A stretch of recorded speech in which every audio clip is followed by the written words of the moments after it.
Warm scarf wrapped tightly around my neck, I carried everything I needed on my back.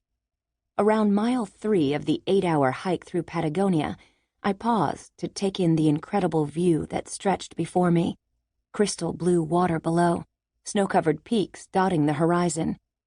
I felt calm and grateful that bright, frosty morning, a contrast to the uneasiness I felt in New York, which had prompted this life-changing journey.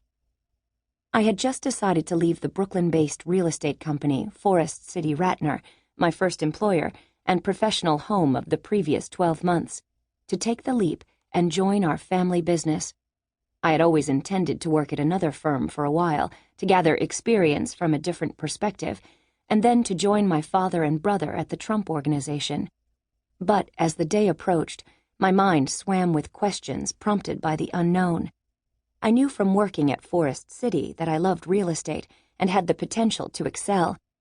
What I didn't know was what working with my family would be like. Could I thrive in an environment where there were such high expectations tied to the most personal of relationships?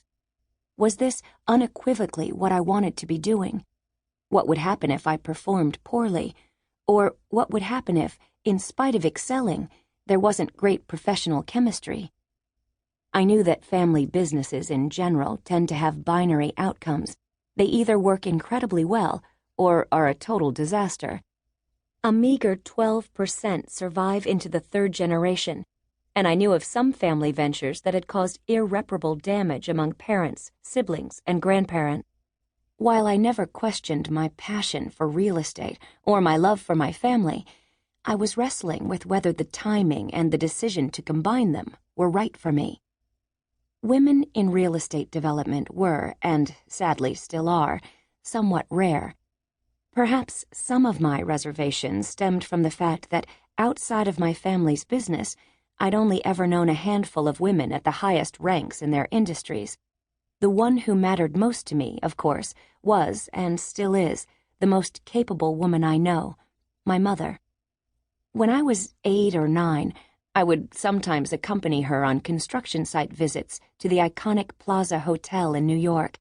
As the top executive in charge of its redevelopment, she would meticulously inspect each inch of the prior day's work, impeccably dressed, in full makeup and 4-inch high heels, while I would run the hallways and explore the hotel. For me, it was great fun, but for my mother, it was all business. She had extraordinarily high expectations, not just for others, but for herself, and people rose to the occasion.